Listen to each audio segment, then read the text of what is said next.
America runs on diesel, from freight haulers to farm equipment to fire trucks and snowplows. Diesel engines are literally the torque behind our economy.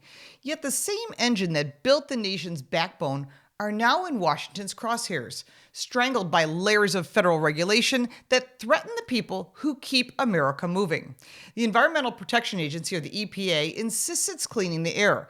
But for those who live and work beyond the Beltway, these mandates aren't saving the planet. They're shutting down livelihoods. The hidden cost of the Clean Air Act has been a problem, and Lee Zeldin is cleaning it up. But since 2010, every diesel engine sold in the U.S. has come fitted with diesel particulate filters, or DPFs, and selective catalytic reduction, or SCR systems, components meant to capture soot and neutralize nitrogen oxides. In theory, they're good for the environment. In practice, they're crippling the very trucks that keep shelves stocked and first responders rolling. DPFs clog, SCR units freeze, and when that happens, engines derate, or they go into limp mode, which means you can't drive them, and it loses power until the system is fixed. A single failure can leave a truck stranded for days and cost upward of $5,000 to repair. For an independent owner-operator who hauls 70% of the nation's freight, that can mean the difference between survival and bankruptcy. Even worse, under the Clean Air Act, simply repairing or modifying these failing systems can make a mechanic a federal felon. When a mechanic becomes a criminal, well, that's a problem. Meet Troy Lake, a 65-year-old diesel expert from Cheyenne, Wyoming. For decades, Lake kept his community's fleet running, from farm trucks to snowplows, ambulances, and school buses. But when emission systems began failing in sub-zero temperatures, Lake found himself forced to choose between obeying Washington's regulations or keeping critical vehicles on the road. His fix? Remove the faulty components and reprogram the engine to restore performance, a common-sense solution that kept essential services moving. But the EPA saw it differently, and under federal law, tampering with emissions controls carries a 5 years in prison and a $250,000 fine per vehicle. In June 2024, Lake pleaded guilty to 1 count of emissions tampering. By December, a federal judge sentenced him to a year in prison. His shop was fined $52,500 and shut down. Ironically, during his sentence, Lake worked on the prison's own diesel equipment, and the same skills that outside the walls had made him a criminal kept their vehicles alive. Now home, but barred from his trade, Lake carries a felony record that cost him his business, his rights, and his reputation, all for keeping his community's engines running. When good policy goes bad, this is what happens. No one disputes that diesel exhaust can harm air quality, but the EPA's emissions rules dramatically cut pollution over the past decade, reducing soot by 90% and nitrogen oxide by 97%. But the results have come with unsustainable costs to the people who depend on diesel vehicles most. A 2023 Owner-Operator and Independent Driver Association survey revealed that 40% of the trucks have experienced emissions-related breakdowns, and each incident costs an average of $1,500 and countless hours of downtime, which means it costs you more when you go to the shelves or you need services immediately. Multiply that across millions of trucks, and the burden on small businesses and rural economics is staggering. Farmers, truckers, and local governments can't afford endless repair cycles. For them, Washington's mandate translates into fewer working trucks, higher consumer costs, and dangerous response delays in emergencies. So Senator Cynthia Loomis of Wyoming, she decided to fight back. This is what's happening. She's watching the federal government criminalize working Americans while ignoring the real-world consequences of its rules. In October of 2025, she introduced the Diesel Truck Liberation Act, which is Senate Bill 3007, legislation designed to restore sanity and balance.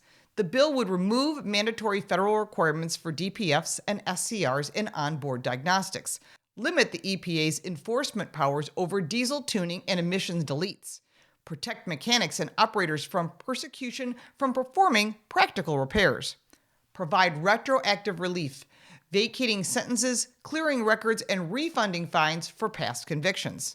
This isn't about pollution, Loomis said. It's about common sense. Washington's one-size-fits-all mandates don't work for people who keep America running. And this is the EPA's dilemma. The Environmental Protection Agency advocates warn that such legislation could reverse decades of progress under the Clean Air Act.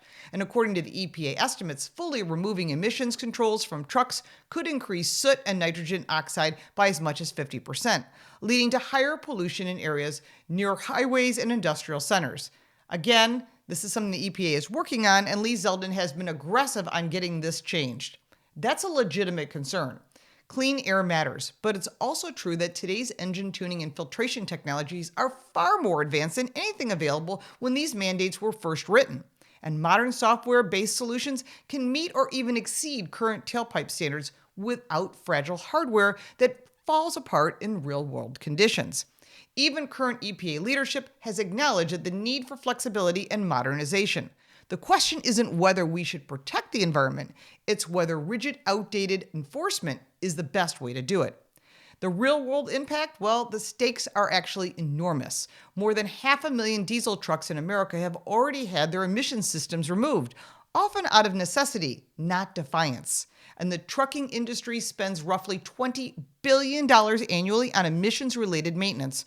For small operators, that's unsustainable. It can put them out of business. And the impact doesn't stop at the loading dock. Fire departments, ambulance services, and municipal snowplows all run on diesel. And if their vehicles can't move, lives are at risk. A snowstorm doesn't care whether the EPA is in compliance, and neither does a heart attack. Environmentalists versus the everyday Americans, well, that's where we are right now. Opponents of the Diesel Truck Liberation Act argue that removing emissions hardware would increase the pollution, disproportionately harming urban and low-income communities, and supporters counter that Washington's policies have already created economic inequality by crushing rural economics and small operators. The divide isn't really about clean air. It's about who gets to make the rules. Should unelected bureaucrats in D.C. dictate how a farmer in Wyoming runs his truck? Or should local communities have the flexibility to balance environmental goals with economic reality? A turning point for common sense? Well, the Diesel Truck Liberation Act is. It doesn't aim to destroy the Clean Air Act, it aims to reform it.